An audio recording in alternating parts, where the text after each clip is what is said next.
Hello friend, welcome back to my YouTube channel. आज हम शुरू कर रहे हैं चैप्टर 2 भोजन के घटक। आमतौर पर हमारे आहार में अन्न से बना कम से कम एक व्यंजन होता है। दूसरे खाद्य पदार्थों में दाल या मांस कोई व्यंजन तथा सब्जी हो सकती है और दही मट्ठा अचार भी शामिल हो सकते हैं। कभी कभी हम अपने भोजन में वस्तुतः इन सभी व्यंजनों को नहीं ले पाते हैं। यदि हम यात्रा में हो तब हम वही खा लेते हैं जो रास्ते में उपलब्ध हो। इससे हम में से कुछ लोगों के लिए वह संभव नहीं हो पाता है कि इस तरह के विविध व्यंजन हर समय खा सके। आहार में विभिन्न खाद्य पदार्थों के इस तरह के वितरण का कोई ना कोई आधार होना चाहिए। क्या हमारे शरीर को विशेष प्रयोजन के लिए विभिन्न प्रकार के भोजन की आवश्यकता होती है? विभिन्न प्रकार के खाद्य पदार्थों में क्या होता है? पंजाब का जो अन्न का व्यंजन है वो मक्के की रोटी, राजमा, सरसों का साग, दही घी। और आंध्र प्रदेश में चावल, अरहर की दाल, रसम चारू, कुंदरू, मट्ठा, घी, अचार। विभिन्न प्रकार के खाद्य पदार्थों में क्या होता है? हम जानते हैं कि प्रत्येक व्यंजन एक या एक से अधिक प्रकार की कच्ची सामग्री से बना होता है जो हमें पादपों या जंतुओं से मिलते हैं। हम कच्ची सामग्री के संघटक क्या है? कच्ची सामग्री के संघटक क्या है? इस कच्ची सामग्री में हमारे शरीर के कुछ आवश्यक घटक होते हैं। इन घटकों को हम पोषक कहते हैं। हमारे भोजन में मुख्य पोषक कार्बोहाइड्रेट, प्रोटीन, वसा, विटामिन, खनिज लवण हैं। इसके अतिरिक्त रुक्षांश और जल भी है जिनकी हमारे शरीर में आवश्यकता होती है। क्या सभी खाद्य पदार्थों में ये सभी पोषक उपलब्ध होते हैं? कुछ साधारण विधियों से हम यह जान सकते हैं कि कच्ची सामग्री या पके हुए भोजन में कौन सा एक या अधिक पोषक उपस्थित है। कार्बोहाइड्रेट, प्रोटीन, वसा के परीक्षण से अन्य पोषकों के परीक्षणों की अपेक्षा सरल है। तो परीक्षणों को करने के लिए iodine, copper sulphate, caustic soda, मिलियनों की आवश्यकता होती है। सबसे पहले कार्बोहाइड्रेट की बात कर लेते हैं। कार्बोहाइड्रेट कई प्रकार के होते हैं। हमारे भोजन में पाए जाने वाले मुख्य कार्बोहाइड्रेट मठ शर्करा के रूप में ये है। मठ का परीक्षण करने के लिए कच्ची सामग्री, खाद्य पदार्थ की अल्प मात्रा लेनी है। उसमें तनु आयोडीन विलयन 2-3 बूंदें डाल देनी है। और खाद्य पदार्थ के रंग में अगर परिवर्तन हो और नीला और काला हो जाए, नीला काला मंड की उपस्थिति को दर्शाता है।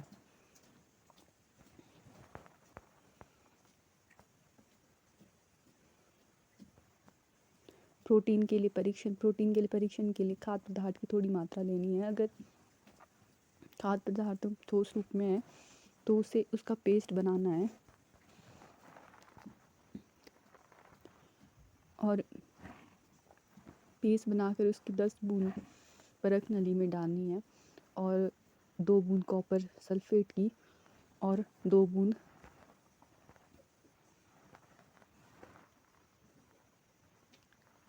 कॉपर सल्फेट की डालेंगे और 10 बूंद कास्टिक सोडा की डालेंगे और उसको अच्छी तरह से मिला लेंगे, जैसा कि यहाँ पे भी दर्शाया गया है। अगर बैंगनी रंग का हो जाता है जो विलयन है तो प्रोटीन की उपस्थिति को दर्शाता है। वसा के परीक्षण के लिए खाद्य पदार्थ की अल्प मात्रा लेनी है, कागज़ के टुकड़े में लपेट देनी है। ध्यान रखना है कि कागज़ फटे ना।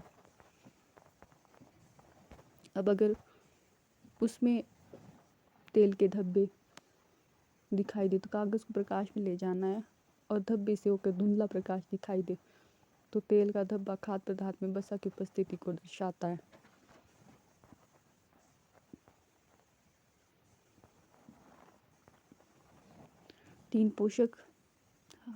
हमने 3 पोषक कार्बोहाइड्रेट, प्रोटीन,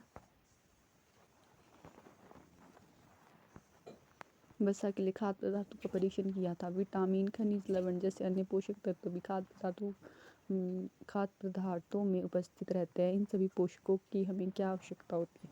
विभिन्न पोषक हमारे शरीर में क्या करते हैं? कार्बोहाइड्रेट मुख्य रूप से हमारे शरीर में ऊर्जा प्रदान करता है। वसा से भी ऊर्जा मिलती है। कार्बोहाइड्रेट की तुलना में वसा की मात्रा से हमें अधिक ऊर्जा मिलती है। कार्बोहाइड्रेट के स्रोत है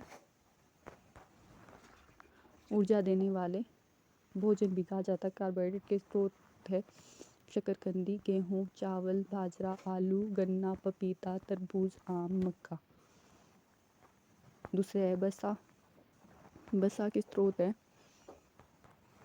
मूंगफली, तिल, गिरी, जो कि पौधों से प्राप्त होता है। दूसरे है मछली, मांस, दूध, घी, मक्खन, क्रीम, अंडे, जो कि पशु से प्राप्त होते हैं। यहाँ प्रोटीन के स्रोत बताए हैं। प्रोटीन के स्रोत है मटर, सोयाबीन, मूंग, तुअर दाल, राजमा, मूंग, चना, जो कि पौधों से प्राप्त होते हैं। प्रोटीन के दूसरे उदाहरण है जो पनीर, मछली, मांस, अंडे, जो कि जंतु से प्राप्त होते हैं। विटामिन ए के स्रोत है आम, गाजर, पपीता।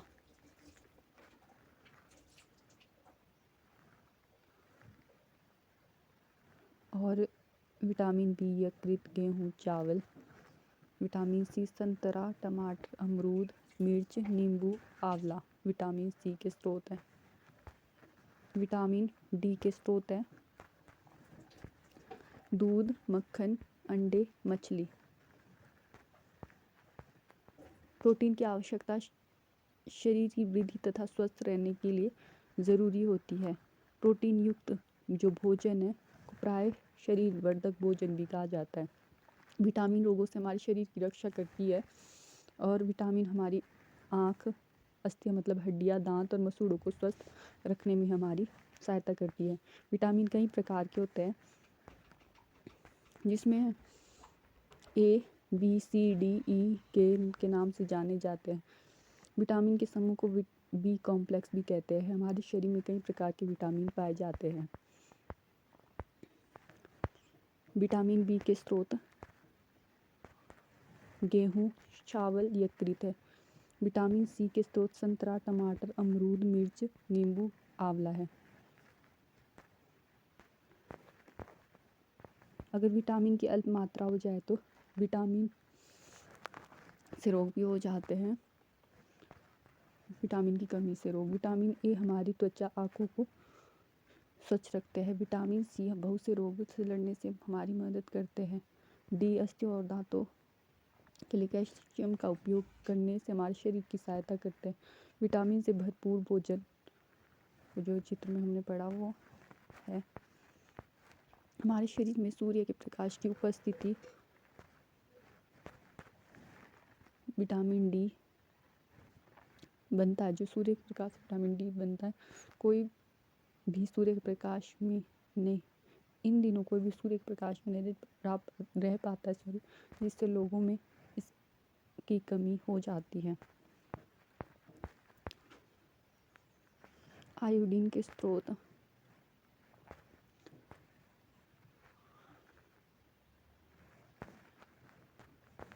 यहाँ पर कुछ स्रोत दिखाए गए हैं।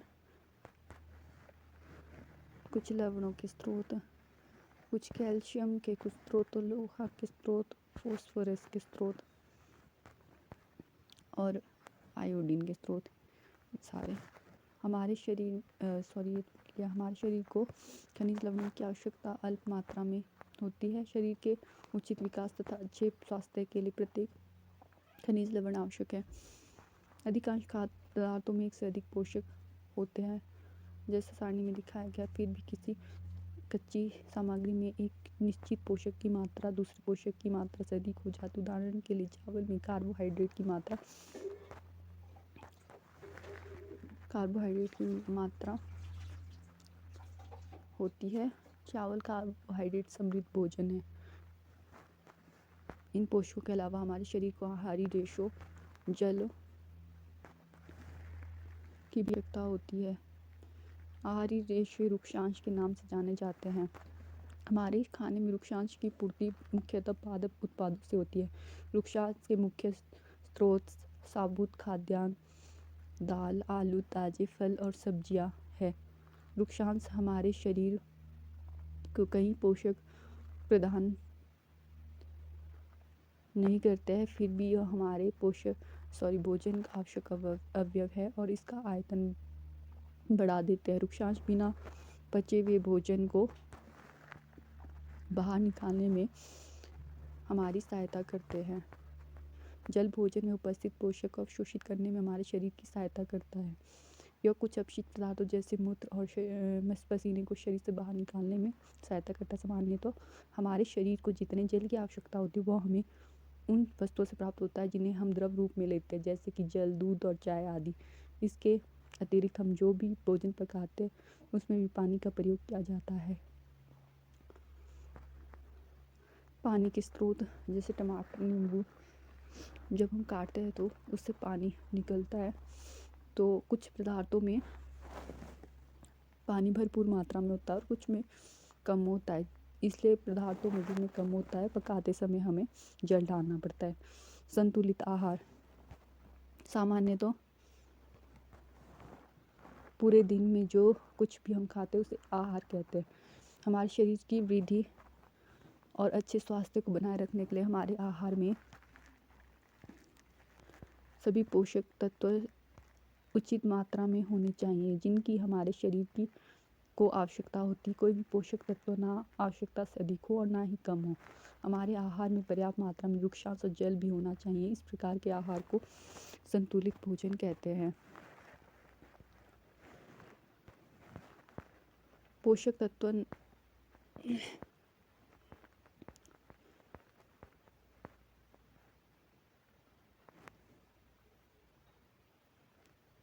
क्या आप सोचते हैं कि प्रत्येक आयु वर्गों के लोगों को एक ही प्रकार के आहार की आवश्यकता होती है? क्या आप यह सोचते हैं कि हमारा संतुलित आहार हमारे शारीरिक कार्य पर निर्भर करता है? एक सप्ताह की अवधि में आप जो भी खाते हैं उसका एक चार्ट तैयार कीजिए। प्रतिदिन भोजन आप करते हैं यह सभी पोषक तत्व सम्मिलित है। दालें, मूंगफली, सोयाबीन, अंकुरित बीज, किण्वित भोजन, दक्षिण भारतीय भोजन, इडली, आटे का मिश्रण, मिस्सी रोटी, थेपला अनाज व दालों से बना होता है। केला, पालक, सत्तू, गुड़ उपलब्ध सब्जियां। इसी प्रकार के अन्य भोजन कई पोषक उपलब्ध कराते हैं, इसलिए कोई भी व्यक्ति अल्प व्यय में भी संतुलित आहार खा सकता है। उचित प्रकार का भोजन करना ही पर्याप्त नहीं है, इसे उचित तरीके से पकाना भी चाहिए ताकि इसके पोषक तत्व नष्ट ना हो जाए।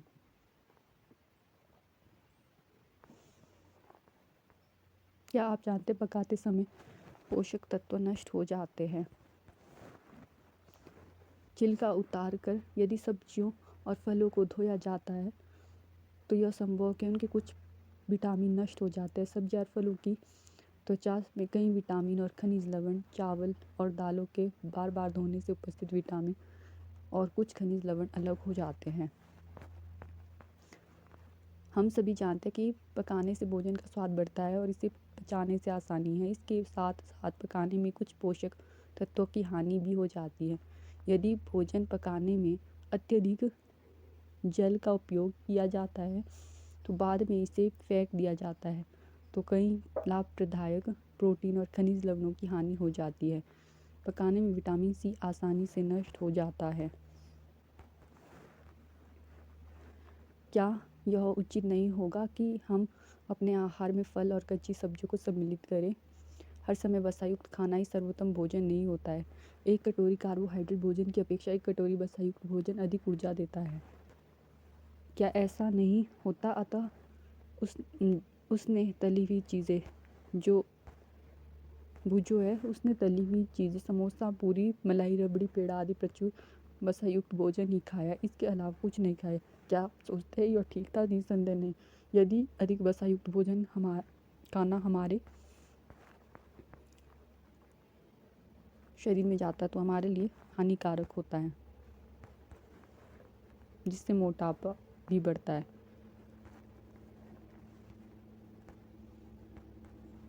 अभावजन्य रोग। एक व्यक्ति खाने के लिए पर्याप्त भोजन पा रहा है लेकिन कभी कभी उसके भोजन में किसी विशेष पोषक की कमी हो रही है। यदि यह कमी लंबी अवधि तक रहती है तो वह व्यक्ति उसके अभाव से ग्रसित हो जाता है। हो सकता है एक या अधिक पोषक तत्वों का अभाव हमारे शरीर में रोग अथवा विकृति उत्पन्न कर देता है। विकृति उत्पन्न कर देता है। वे रोग जो लंबी अवधि तक पोषकों के अभाव के कारण होते हैं उन्हें अभावजन्य रोग कहते हैं। यदि कोई व्यक्ति अपने भोजन में पर्याप्त प्रोटीन नहीं ले रहा है तो कुछ रोग हो सकते हैं, जैसे वृद्धि का अवरुद्ध होना, चेहरे पर सूजन, बालों के रंग उड़ना, त्वचा की बीमारियां आदि। यदि प्रोटीन कार्बोहाइड्रेट दोनों ही किसी व्यक्ति के आहार में लंबे समय तक अनुपस्थित रहे तो उसकी वृद्धि पूरी तरह से अवरुद्ध हो जाएगी। ऐसे व्यक्ति बहुत दुबला पतला हो जाएगा। वह इतना दुबला हो जाएगा कि चलने में भी असमर्थ होगा। विभिन्न विटामिन और खनिज लवणों के अभाव से विभिन्न रोग अथवा विकृति हो जाती है। जैसा कि इस चार्ट में दिखाया गया है, विटामिन ए क्षीणता, दृष्टिहीनता उत्पन्न करता है।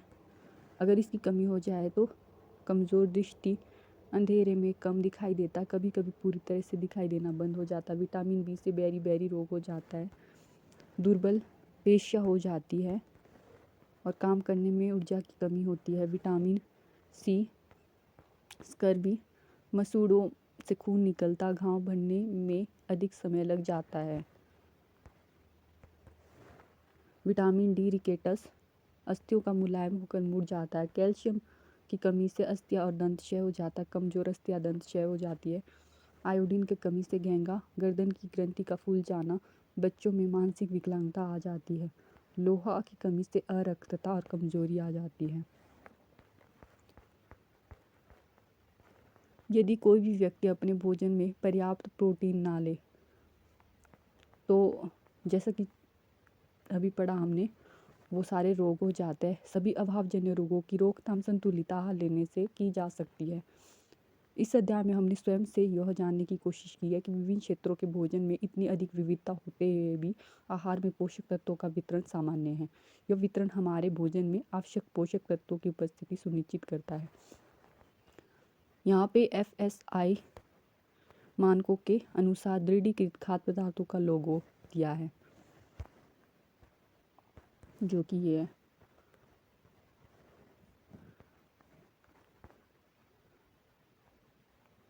मुख्य भोजन जैसे चावल, गेहूँ, तेल, दूध, नमक में प्रमुख विटामिन और खनिजों को मिलाकर उसके पोषक तत्वों को उत्तम बनाया जाता है। अब बात कर लेते सारांश की। हमारे भोजन में मुख्य पोषक तत्वों के नाम कार्बोहाइड्रेट, प्रोटीन, वसा, विटामिन, खनिज, लवण हैं। इसके अतिरिक्त भोजन में आहारी रेशे जल भी होता है। कार्बोहाइड्रेट वसा हमारे शरीर को मुख्य रूप से ऊर्जा प्रदान करता है। प्रोटीन, खनिज, लवण का आवश्यक हमारे शरीर की वृद्धि और अनुरक्षण के लिए होता है। विटामिन हमारे शरीर को रोगों से सुरक्षा प्रदान करता है। संतुलित आहार में हमारे शरीर के लिए आवश्यक सभी पोषक तत्व और पर्याप्त वृक्षांश और जल उचित मात्रा में उपस्थित रहते हैं। हमारे आहार में अगर लंबी अवधि तक एक या अधिक पोषक तत्वों की न्यूनता से विशिष्ट रोग अथवा विकार उत्पन्न हो सकते हैं।